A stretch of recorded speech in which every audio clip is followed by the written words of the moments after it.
Asik. Bang. Jernih. Mas Rais, masuk Mas Rais. Oke, Kak Fadel, apakah udah bisa dimulai?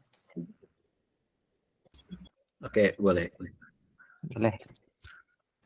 Oke, selamat datang semuanya di Elgenship Learning Series. Kali ini kita akan melakukan simulasi sidang KP dari Kak Fadel. Nah, untuk judul dari simulasi ini, judulnya apa? Oh, right. Untuk judul yang diambil adalah analisis dan visualisasi data kunjungan ke kantor BPS Kota Tasikmalaya.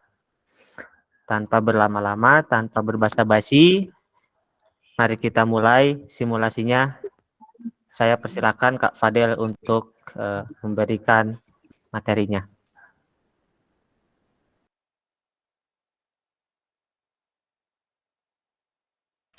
Oke, udah muncul ya? Udah. Oke, langsung saja. Assalamualaikum warahmatullahi wabarakatuh. Selamat siang semuanya. Perkenalkan, saya Fadel Muhammad Apriansyah. Sebelumnya saya ucapkan terima kasih atas kesempatan dan kehadirannya pada siang hari ini. Di sini saya akan mempresentasikan dan mungkin sharing ya tentang hasil dari kerja praktik yang berjudul analisis dan visualisasi data kunjungan ke kantor BPS Kota Tasikmalaya.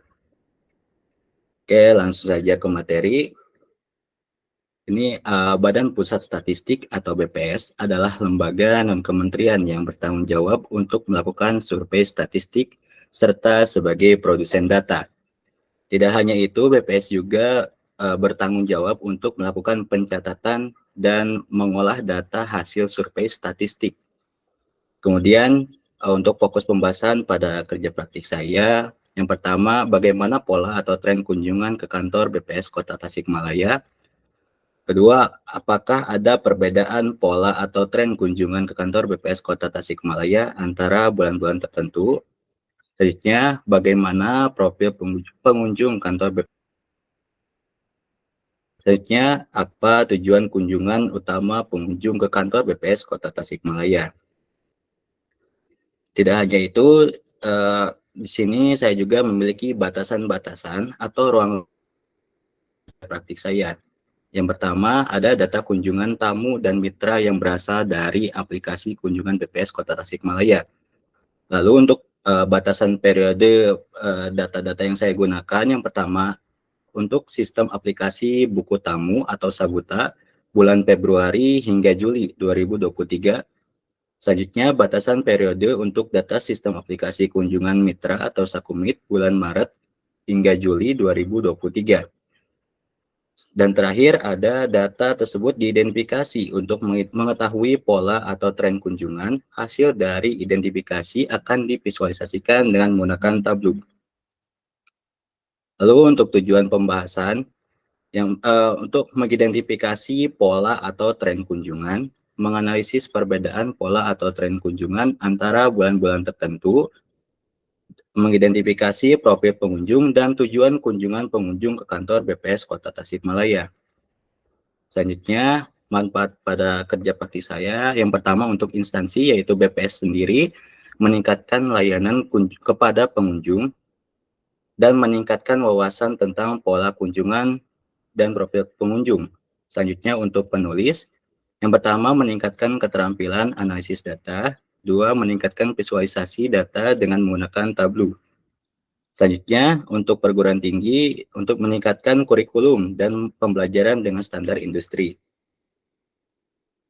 Tidak hanya itu, di BPS memiliki proses bisnis yang sedang berjalan. Proses bisnis ini sudah disahkan oleh konferensi Eropa, dan ini sumbernya dari forecastis.ac.id, ada di bawah sumbernya. Dan yang pertama, proses bisnis yang pertama yaitu spesifikasi kebutuhan, yaitu mengidentifikasi spesifikasi kebutuhan, menentukan tujuan, identifikasi konsep dan definisi. Setelah spesifikasi kebutuhan terpenuhi, selanjutnya adalah desain atau merancang atau rancangan, yaitu merancang output, mendesain sampling, merancang pengolahan dan definisi. Setelah rancangan selesai, selanjutnya untuk membangun atau build ya, yaitu membuat kuesioner, membangun komponen diseminasi, dan finalisasi sistem. Setelah rancangan dan membangun konsep tadi selesai, selanjutnya adalah mengumpulkan, yaitu membangun kerangka sampel, mempersiapkan pengumpulan data, dan melakukan pengumpulan datanya. Selanjutnya setelah data tersebut sudah dikumpulkan, lanjut ke proses, yaitu integrasi data, melakukan estimasi dan agregat. Lalu dianalisa dengan pemeriksaan konsistensi antar tabel dan interpretasi output. Setelah hasil dianalisa, selanjutnya yaitu disseminate atau menyebarkan. Dari analisis tadi menghasilkan produk diseminasi. Dan manajemen rilis produk diseminasi. Dan yang terakhir adalah mempromosikan produk diseminasi. Lalu setelah disebarkan, proses selanjutnya adalah evaluasi, yaitu mengumpulkan dan memasukkan untuk evaluasi hasil. Setelah dikumpulkan, masukan-masukan pada evaluasi hasil tersebut, langkah selanjutnya yaitu melakukan evaluasi hasil. Kemudian ini adalah metodologi yang saya gunakan pada analisis data. Yang pertama ada data collecting, yaitu pengumpulan data. Kemudian data pre-processing, data analysis, data interpretation, dan data visualization. Kemudian data collecting. Data-data yang saya kumpulkan itu berasal dari BPS Kota Tasikmalaya. Yang pertama ini adalah contoh untuk data sampel sistem aplikasi buku tamu, yaitu Sabuta. Selanjutnya, ini ada contoh data sampel sistem aplikasi kunjungan mitra atau Sakumit. Kemudian langkah selanjutnya setelah pengumpulan data yaitu pemrosesan data atau data pre-processing. Yang pertama saya akan mengolah terlebih dahulu untuk Sabuta, yaitu memeriksa missing value. Di sini hasil pemeriksaan menunjukkan tidak ada missing value. Selanjutnya menyesuaikan tipe data. Di sini untuk prosesnya saya mengubah tipe data tanggal dari objek menjadi date time. Sebelah kiri ini adalah data sebelum disesuaikan, dan yang sebelah kanan sudah disesuaikan, yaitu dari tanggal dari objek menjadi date time. Kemudian di sini langkah selanjutnya yaitu mengurangi dimensi data. Data yang tidak diperlukan akan dihapus. Contohnya di sini saya menghapus beberapa kolom yang tidak diperlukan seperti kolom gambar, ID, alamat, nomor HP, dan email. Ini adalah data yang sebelum disesuaikan. Dan ini data yang sudah dihapus atau disesuaikan, yaitu tadi tersisa tanggal, nama, email, pekerjaan, keperluan, dan instansi. Lalu saya di sini memproses data untuk Sakumit. Di sini saya memeriksa missing value-nya terlebih dahulu. Hasil pemeriksaan menunjukkan tidak ada missing value. Kemudian saya menyesuaikan tipe datanya untuk data tanggal dari objek menjadi date time.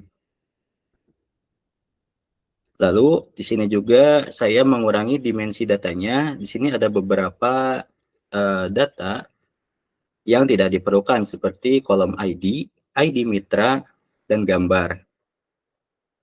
Dan ini hasil dari pengurangan dimensi datanya, yaitu tersisa tanggal dan keperluan. Kemudian di sini untuk visualisasinya, yang pertama ada frekuensi kunjungan tamu per bulan. Di sini terlihat bahwa pada bulan Maret yaitu jumlah frekuensi datanya sekitar 27. Ini menunjukkan 27 kunjungan tamu per bulannya. Kemudian yang kedua ada pada bulan Juli dengan frekuensi kunjungan 26 kali. Selanjutnya pada grafik pie chart, sini menunjukkan persentase kunjungan tamu per bulan. Pada bulan Juli dan Maret itu frekuensinya sekitar 26,7% untuk bulan Maret dan Juli 25,7%. Selanjutnya di sini ada top 5 nama tamu yang sering berkunjung. Yang pertama ada Andi Rustandi sebanyak 6 kali kunjungan, Sobani, Aditya Pamuji, Mita Septiani, dan Gia Yunita masing-masing kunjungan 2 kali. Kemudian di sini ada top 5 background pekerjaan pengunjung tamu, yaitu didominasi oleh pelajar atau mahasiswa sebanyak 33 kali kunjungan. Lalu di sini ada top 5 background instansi pengunjung tamu. Background instansi pengunjung tamu didominasi oleh swasta dengan 24 kali kunjungan dan lembaga penelitian dan pendidikan sebanyak 23 kali kunjungan. Di sini ada top 5 keperluan kunjungan tamu, di mana para pengunjung tamu memiliki keperluan untuk konsultasi statistik, yaitu sebanyak 16 kali.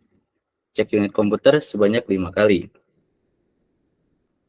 Lalu di sini saya mengkorelasikan dari 5 keperluan tadi dengan bulan-bulan tertentu, yaitu pada bulan Februari hingga Juli.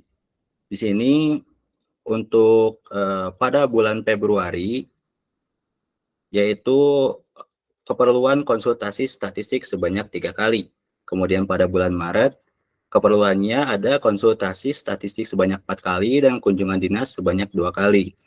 Lalu di sini ada pada bulan April, konsultasi statistik sebanyak 2 kali. Bulan Mei, bertemu kabak umum sebanyak 2 kali dan konsultasi statistik sebanyak 3 kali. Pada bulan Juni, konsultasi statistik sebanyak 1 kali dan supervisi sebanyak 2 kali. Pada bulan Juli, keperluannya yang pertama adalah cek unit komputer 5 kali, konsultasi statistik sebanyak 3 kali, dan supervisi sebanyak 1 kali.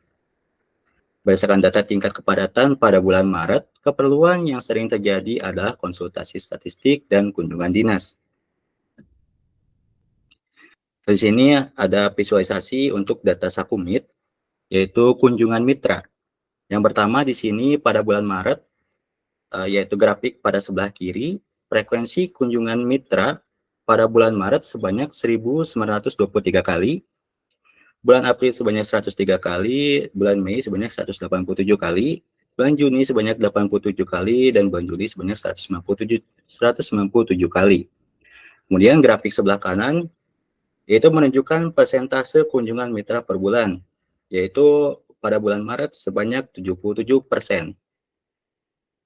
Lalu di sini ada top 5 keperluan kunjungan mitra. Yang pertama ada perbaikan data sebanyak 1.597 kali. Input atau entry data sebanyak 460 kali, berjumpa karyawan sebanyak 141 kali, setor dokumen sebanyak 12 kali, dan mengambil dokumen sebanyak 6 kali.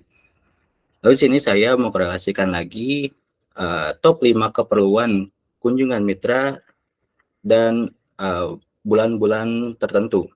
Yang pertama, pada bulan Maret, keperluan mitra. Yang pertama ada berjumpa karyawan entry data sebanyak 330 kali dan perbaikan data sebanyak 1.528 kali. Selanjutnya pada bulan April, keperluan yang pertama ada berjumpa karyawan sebanyak 43 kali, input atau entry data sebanyak 7 kali, perbaikan data sebanyak 20 kali. Pada bulan Mei, keperluan yang pertama yaitu berjumpa karyawan sebanyak 31 kali, input atau entry data sebanyak 20 kali, perbaikan data sebanyak 3 kali. Pada bulan Juni, keperluan-keperluannya yang pertama yaitu berjumpa karyawan sebanyak 14 kali, input atau entry data sebanyak 6 kali, mengambil dokumen sebanyak 2 kali, perbaikan data sebanyak 2 kali, dan setor dokumen sebanyak 10 kali. Pada bulan Juli, keperluan yang pertama yaitu berjumpa karyawan sebanyak 16 kali, input atau entry data sebanyak 97 kali, perbaikan data sebanyak 44 kali, dan setor dokumen sebanyak 2 kali. Kemudian di sini dashboard informasi atau Sabuta. Di sini saya menggunakan pembuatannya menggunakan Tableau. Linknya bisa ada di bawah sini, atau bisa saja untuk akses dashboard informasi melalui QR code. Bisa di-scan ya teman-teman.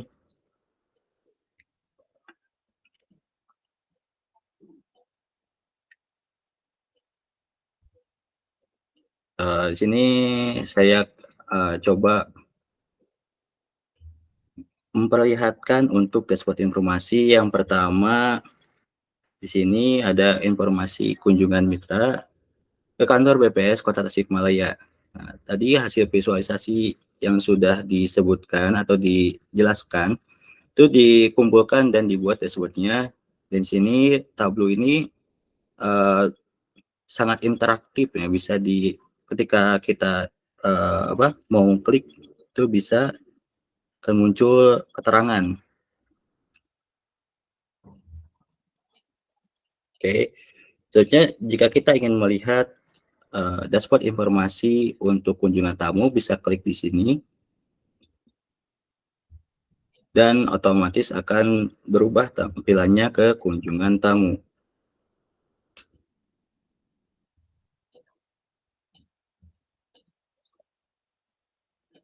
Oke, di sini ada juga karena Tableau itu alat untuk visualisasi, jadi di sini juga terlihat bahwa ada tren kunjungan tamu per bulannya.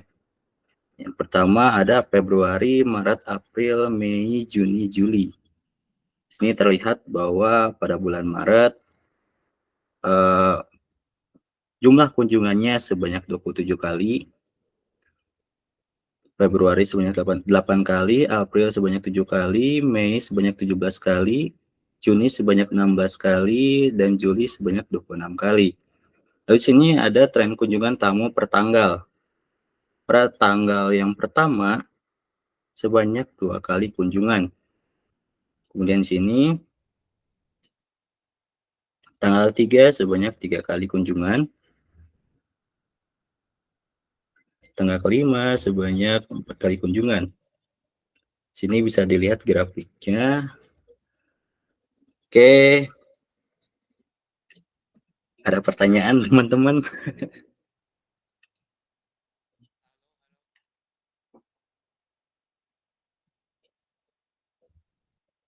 Oke, nggak ada pertanyaan sih, tapi cuma ini sih lebih ke komen aja. Mungkin ini bagus sih, menarik gitu.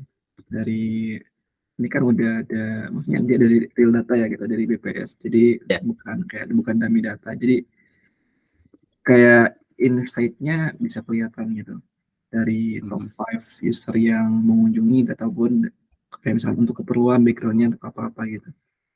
Bagus sih, cuma mungkin dari dashboard mungkin kayak kelihatan lebih ini sih, lebih terusnya mungkin lebih apa ya,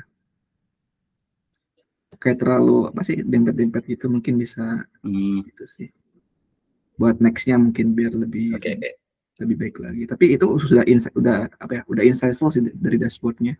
Jadi jadi ketika lihat tuh udah tahu ini top 5-nya apa gitu, untuk apa. Jadi bagus sih, udah keren sih. Semoga lancar lah nanti KPN sidang mah gitu. Oke, thank you. Itu juga udah divalidasi juga ke pembimbing sama ke BPS-nya langsung, khusus ke kepala BPS-nya gitu. Oh, ini untuk dashboard informasinya udah oke sih gitu. Oke, thank you juga Kak.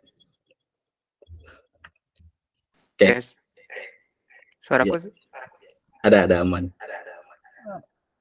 Ini mau tanya tentang ini ya, tentang di apa tuh, di sini tuh ada top 5 keperluan kunjungan mitra. Boleh ke belakangin dulu nggak slide-nya? Kunjungan mitra. Nah, yang ini. Itu tuh kan di sini ada keperluan kunjungan mitra tuh untuk perbaikan data. Nah, Iya. kenapa yang kanan itu keperluan yang paling atas tuh berjumpa karyawan? Oh, ini tidak diurutkan gitu. Sementara kalau yang di grafik sebelah kiri itu udah diurutkan secara scanning, jadi udah terurut. Kalau yang di sebelah kanan itu kan hanya kayak bukan nggak diurutin, tapi dari hasilnya gitu udah kelihatan gitu sih. Oh, oke. Gue kira diturutin. Nah, terus mungkin saran aku ya, ini mah cuman saran aja. Siap. Nah, kalau misal di sini tadi tuh yang di visualisasi data Sabuta, di situ Padahal tuh nyebutinnya satu persatu gitu. Itu kayak apa tuh, kayak monoton gitu. Jadi kayak di Februari ada 3 untuk terus ini aku kira bakal yang awal dulu doang, terus sampai yang akhir. Terus yang terakhir yang tadi yang top keperluan kunjungan mitra itu semuanya disebut gitu. Padahal kalau bisa ambil secara globalnya, misal dari terbanyak itu ada di bulan Maret, di perbaikan data 1.500, terus diakhiri atau di bulan Juli kayak gimana gitu. Jadi jangan sampai semuanya disebut satu persatu gitu. Menurut saya itu cuma saran aja sih. Oke, thank you. Nah, setuju sih. Itu tadi kan harus bisa storytelling-nya harus. Nah, ya. Saya emang data sudah storytelling, tapi kita juga harus storytelling gitu. Sih, emang harus sana sih. Iya, aku juga setuju sih sama teman-teman. Tapi yang pertama aku mau apresiasi sih buat Fadil, karena jujur aku pribadi sebenarnya nggak paham tentang data ini. Jadi sangat detail juga. Jadi menggambarkan ya ini cukup detail gitu. Jadi nggak main-main gitu apa yang Fadil kerjain ini gitu.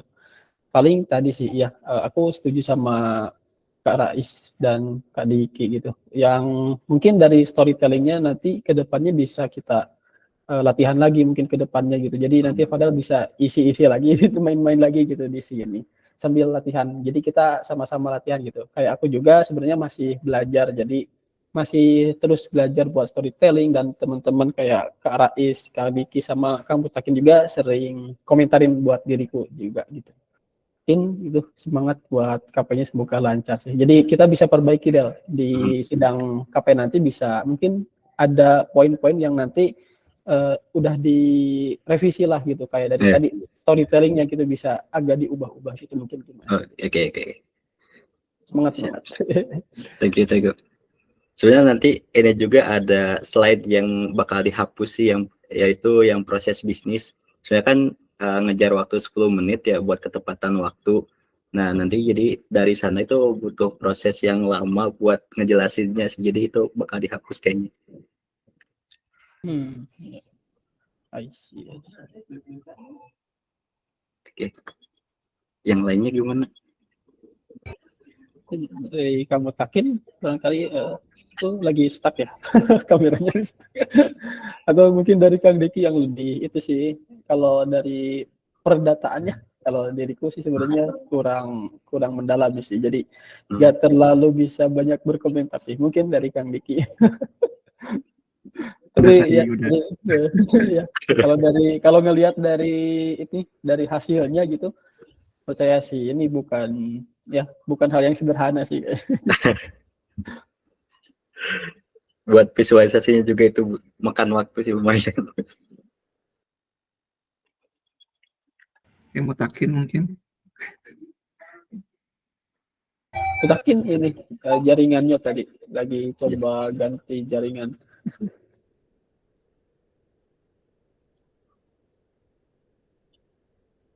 Tapi kalau secara slide udah aman ya berarti ya? Udah to the point banget gitu? Dari Kang Diki mungkin, kalau dari diriku iya sih, paling kalau diriku sih biasanya kalau present itu prefer before dan afternya itu dipisah, itu kalau di review sih. Jadi kita bisa jelasin dulu sebelumnya dan nanti di nextnya, nah kalau di setelah itunya ada dijelasin perbedaannya gitu. Oh, Tadi kan ada yang itu ya, yang 2 tabel side by side gitu. Tapi kayaknya kalau diriku bakal jadi 2 slide kayaknya. Tapi itu mungkin prefer individu atau gimana dari Kang Diki, mungkin gimana kalau Kang Diki atau yang lainnya? Nah, before afternya maksudnya Ya, bakal tadi, pribadi.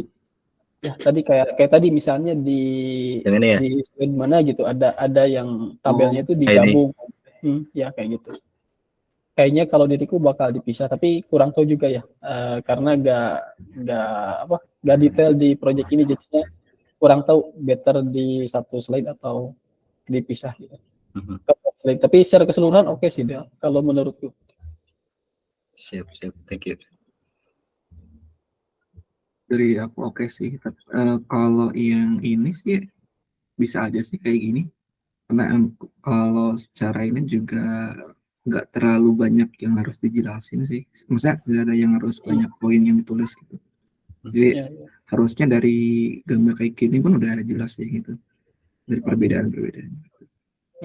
Ya mungkin ya tadi mungkin ya dari Kang Diki itu sih kayak lebih ini sih, lebih mendalami ya soal yang kayak gini, jadi kayaknya ya better ikut dari Kang Diki. Jadi jadi biar jadi biar audiens tuh nggak mikir yang sebelumnya emang gimana sih gitu.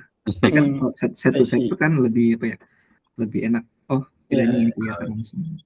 I see. Mantap.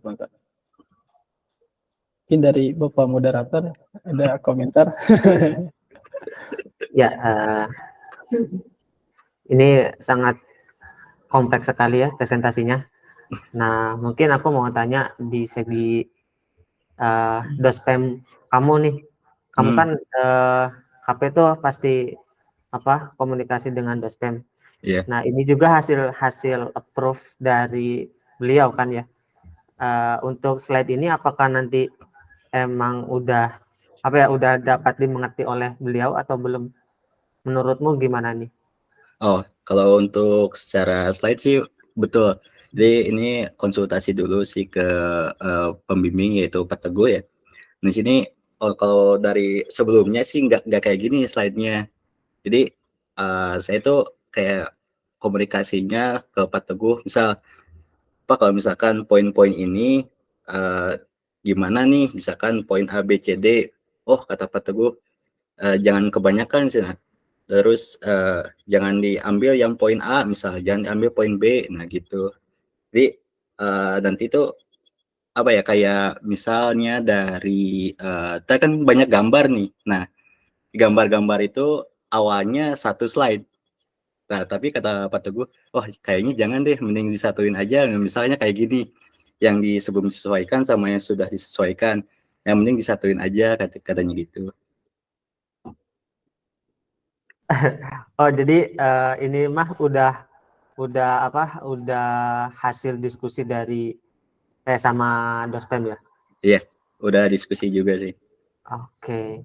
Jadi biar langsung to the point gitu. Iya. Berarti kan nanti dalam sidangnya juga kan bukan hanya Pak Teguh aja ya. Ada penguji yang lainnya. Iya, ada 2 penguji. Selain dari slide-nya yang emang sudah udah komplit infonya, mungkin dari kamu juga yang dari teman-teman bilang tadi ya, mungkin lebih dijelasin sama storytelling aja. Oke. Mungkin dari aku kayak gitu. Siap. Mungkin ada yang lain. Oke, aku mau tanya sih. Itu sebelumnya kan Del, di minggu kemarin ya, ada juga teman-teman kita yang udah sidang gitu. Iya. Kalau dari Fadel sempat itu nggak cari tahu revisinya apa aja dan sempat perbaiki atau gimana gitu? Penasaran soal itu sih. Ya, jujur waktu itu kan waktu tanggal 3 ya, pengumuman sidang pertama itu saya tuh ke kampus gitu, pengen tahu sih gimana sih sidang tuh gitu kan. Jadi sekalian cari info gitu. Oh ternyata sidang tuh kayak gini, misalkan dari 10 menit emang dari segi presentasinya ada beberapa penguji yang emang benar-benar lihat ke presentasinya ada juga yang fokus ke revisi laporannya, misalkan oh ini untuk laporannya banyaknya kayaknya di sini ada yang salah nih, misalkan dari penomoran atau format penulisannya salah gitu. Nah di situ kebetulan waktu itu ada tanya-tanya juga ke beberapa teman untuk revisi-revisinya banyaknya di laporan katanya kayak gitu. Kan emang apa ya, kayak FYI gitu, kalau misalkan setiap pembimbing itu beda-beda, ada yang si pembimbingnya fokus ke isi laporannya, ada juga si pembimbingnya yang emang fokusnya ke format penulisan. Nah itu kalau misalkan saya kan Pak Teguh ya, kalau Pak Teguh itu fokusnya ke isi laporannya gitu, si ini tuh berkualitas nggak sih. Nah sementara untuk format penulisannya kadang nggak dilihat, jadi kebanyakan yang pembimbingnya Pak Teguh itu banyak direvisi dari laporannya gitu. I see. Keren. Berarti udah antisipasi juga gitu. Udah. Sekarang juga lagi proses revisi laporan sih, soalnya besok mau di print. Oke. Itu udah berapa kali ngeprint dah? Kalau buat bimbingan kan punya strategi ya, itu udah oke sih strateginya. Kalau menurutku yang pertama itu